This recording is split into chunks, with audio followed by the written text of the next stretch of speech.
Shëmbja e një segmenti të rrugës Qukës Qafplosh ka qenë qendër vëmendjes në 48 orët e fundit. U deshën disa rreshje shiu, në fakt të forta, për të shëmbur një segment jo të vogël të rrugës dhe jo një shëmbje zakonshme, jo gur të dalë në rrugë, po një masiv shkëmbi i gjithi i derdhur në një prej rrugëve më të reja të Shqipërisë. Rrugë e inauguruar vetëm shtator të vitit 2025. Në fakt, nuk ishte një çudi kur pash këtë lajm për arsye se 3 javë, 1 muaj më parë e kam bërë vetë këtë rrugë dhe në atë kohë kam publikuar një video që e gjeni në të gjitha rrjetet sociale, duke përfshirë edhe kanalin tim në YouTube, që flet për këtë rrugë. Por sidomos video pak më shkurtër e publikuar në Instagram, në TikTok dhe në Facebook, tregon ose shpreh në një farë mënyrë habin se përse është bërë kjo rrugë dhe çfarë vlere kishte. Nga se jam nisur në atë moment dhe më pas do të tregoj gjithë historikun e rrugës Qukës Qafploç dhe pse unë mendoj se kjo ka qenë një rrugë e panevojshme dhe një kosto e jashtëzakonshme në buxhetin e shtetit shqiptar. Në atë moment që unë kam qenë i ndaluar në Qukës, kërkova në Google Map për të parë sa e gjatë ishte rruga e re Qukës Qafploç në raport me rrugën Qukës Prenjas Qafthan Qafploç. Si pas Google Map, rruga e vjetër, pra nga Quksi në Prenjas, Qafthan, Qafploç, në atë moment që unë isha aty, sepse ndryshon në baz trafikut, ishte vetëm 2 minuta më e ngadalshme se sa rruga e re Qukës Qafploç. Për kilometra ishte 41 kilometra Qukës Qafploç e reja, 45 kilometra Qukës Qafploç e vjetra. Pra shkurtimi ishte 4 kilometra, ndërkohë që madhësia rrugës është identike njëjtë, pra kategoria C në mos gaboj, ku shkëmben vetëm 2 makina, dhe kthesat ishtin po aq intensive sa dhe në rrugën që të çon për Prenjas dhe Qafthan. Madje, besoj që rruga e Prenjasit është më e drejtë me përjashtim të vërtitjes të kthesave të Qafthanës.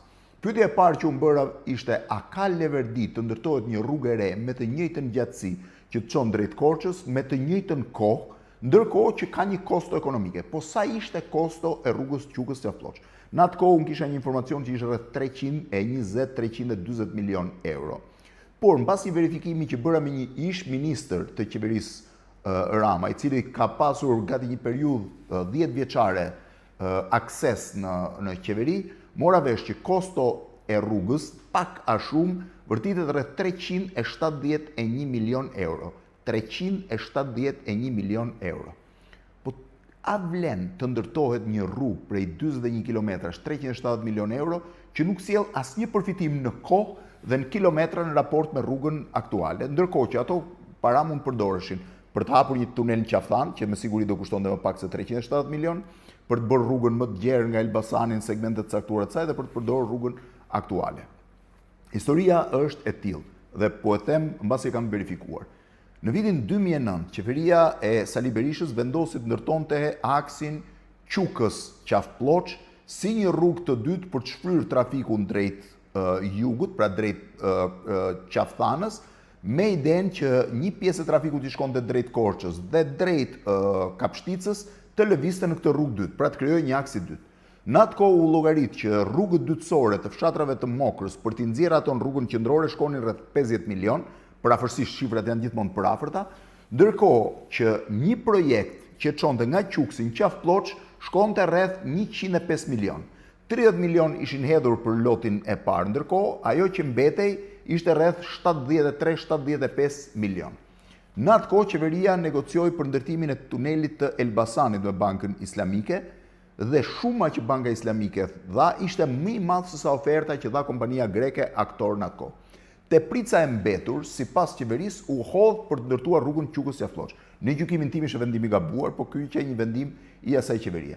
Me 105 milion, nga cilët 30 milion ishin shpenzuar, 75 milion do shpenzoheshin tjera, do të ndërtohej kjo rrugë nga Quksi në Qafploç, rreth 41 kilometra, megjithëse projekti ka ndryshuar, por pak a shumë ishte në të njëjtin nivel, pra rreth afërsisht 41 kilometra, që do të shfrynte trafikun në këtë drejtim.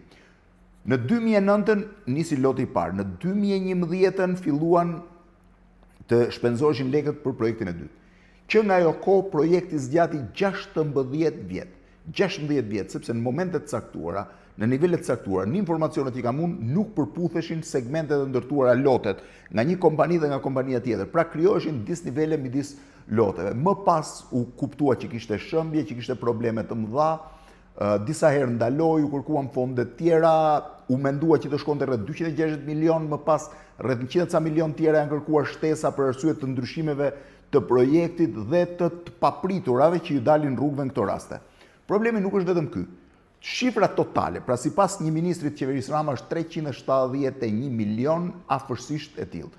Rruga ishte fizibël nëse do llogaritë 105 milion, po me 370 milion nuk mund të ishte më fizibël, sepse nuk mund ndërtosh me 370 milion një rrugë që nuk të jep asnjë avantazh raport me rrugën aktuale, me përjashtim faktit që ndan trafikun dysh. E dyta, problemi kryesor është cilësia e ndërtimit të rrugës, sepse shumë veta që 3 javë më parë që e bëra më thanë që kjo rrugë nuk është e sigurt për arsye të ngjitjes shumë të lartë, ngjitet në 1100 metra lartësi, dhe 1100 metra lartësi në dimër, në ngritës janë gjithmonë problematike për të mirëmbajtur, dhe e dyta, për hir të skarpatave që janë shumë të pjerta dhe vazhdimisht mund të ketë shëmbje. Madje ka inxhinierë pretendojnë që kjo rrugë në të ardhmen do jetë e papërdorshme, ndoshta për 10-20 vjet pikërisht për arsye të shëmbjeve. Por edhe kësaj nuk po i hy. Fakti është që a duhet ta ndërtonte, dhe kjo ishte pyetja ime që bëra që në fillim, shteti shqiptar një rrugë 370 milion euro, pavarësisht se eurot erdhën rrugës dhe u ngatruan me projektin, me supervizimin, me historitë e tjera, ndërkohë që 370 milion euro mund të përdorësh për shumë gjëra të tjera. Për çfarë mund të përdorte shteti shqiptar 360 milion euro? 370 milion euro. Mund të bëjë një unaz e dytë e Tiranës, natyrisht do shkojë shumë më tepër, po mund ndërtoheshin disa lote, një unaz më e madhe që të shfrynte pak trafikun e Tiranës, dhe do të shërbente 1.5 milion qytetarëve. Mund ndërtojë një segment tjetër rrugor brenda rrugës Elbasan Korç, po them. Mund ndërtoj segmenti, mund ndërtoj bypassi i Elbasanit, i cili sot është kthyer në një makt për shoferët që shkojnë dhe vinë drejt Elbasanit. Mund të ishte ndërtuar një segment nga Elbasani, siç po ndërtohet sot në Librazh, po mund të ishte bërë shumë shpejt. Mund të ishte ndërtuar nga Librazh deri në Qukës, mund të ishte bërë një tunel në Qaftan. Pra mund të kishte shumë vende tjera ku këto 370 milion të përdoren në mënyrë më efikase, mund të jepnin shumë më tepër efikasitet në rrugë. Pra, në gjykimin tim, ndërtimi i kësaj rruge, që nuk fiton vetëm 4 kilometra më shkurt, vetëm 2 minuta më, biles aty mund të shihni një hartë, mund të shihni një hartë që nga njerë tregon dhe më gjatë nga rruga për arsye të trafikut, nga rruga e re sesa nga rruga e vjetër, me përjashtim faktit që shmang trafiku në Pogradec, pra e shmang nga qyteti Pogradecit, gjë që mund zgjidhe me një bypass, nuk sjell asnjë avantazh tjetër. Si një rrugë e dytë me një kosto të vogël edhe mund të shërbente, po si një rrugë me koston e një autostrade të madhe, nuk ka asnjë lloj sensi.